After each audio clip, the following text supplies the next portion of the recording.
بسم الله الرحمن الرحيم. اسمحوا لي في البداية أن أنا أتوجه لكم جميعا بكل التحية وبكل التقدير وبكل الاحترام. والحقيقة أنا حرصت أن أنا أكون موجود معاكم، وأن أنا كمان أحمل إليكم من أشقائكم في مصر التحية والتهنئة.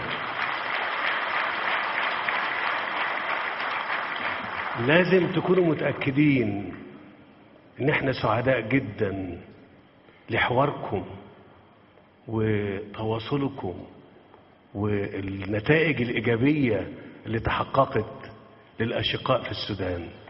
يجب أن تعلموا أن أشقائكم في مصر يتمنون لكم كل الخير، كل السلام، كل الأمن، كل الاستقرار.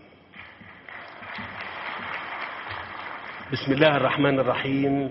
فخامة الرئيس والأخ العزيز عمر حسن البشير رئيس جمهورية السودان الشقيق، فخامة الرئيس إدريس دبي رئيس جمهورية تشاد ورئيس الاتحاد الإفريقي، فخامة الرئيس محمد ولد عبد العزيز رئيس الجمهورية الإسلامية الموريتانية، فخامة الرئيس يوري موسيفني رئيس جمهورية أوغندا، السادة أمناء المنظمات الإقليمية والدولية، السادة الوزراء، السيدات والسادة، السلام عليكم ورحمة الله وبركاته.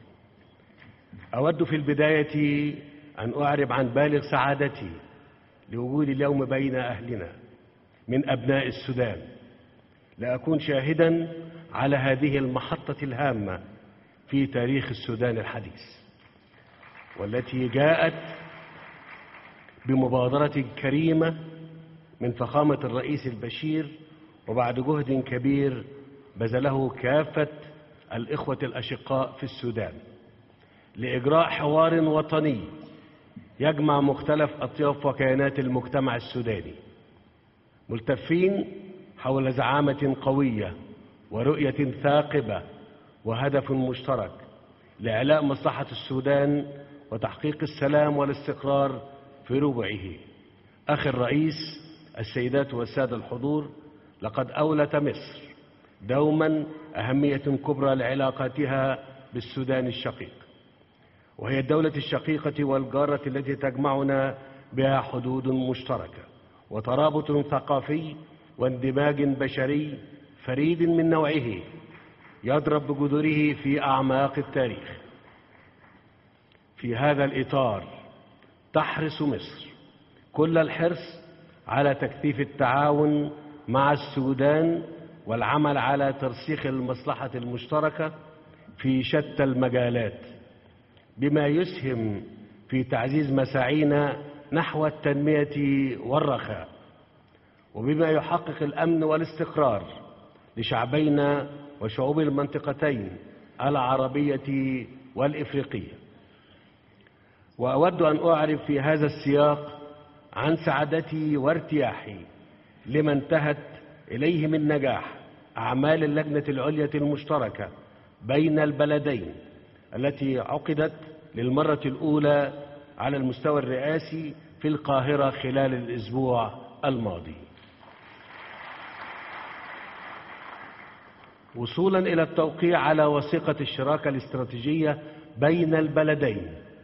وأثق في أننا سنبني على ذلك النجاح سويا صوب مزيد من تعميق هذا التعاون الوثيق وتوسيع حجم المصالح المشتركة بين بلدينا.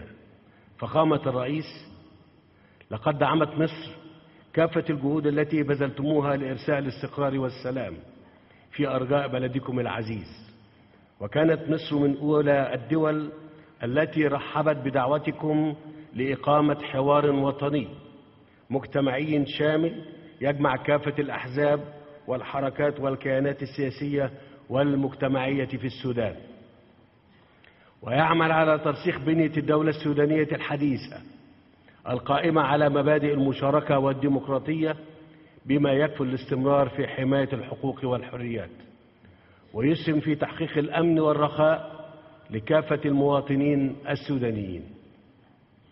كما رحبت مصر بمبادرتكم الكريمة بالتوقيع على خارطة الطريق المقدمة من آلية الوساطة الإفريقية في مارس الماضي، وحرصكم على الاستجابة للمساعي الإقليمية والدولية الهادفة لتحقيق الأمن والاستقرار والسلام في كافة أنحاء السودان، وتأكيدكم على الترحيب بفتح باب الحوار لكافة القوى والفصائل السودانية.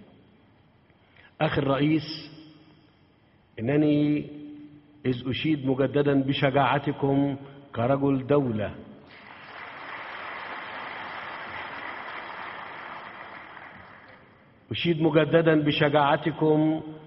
دولة في اتخاذ القرارات المصيرية التي يكون من شأنها الحفاظ على مصالح السودان العليا، وإذ أنوه بالتقدير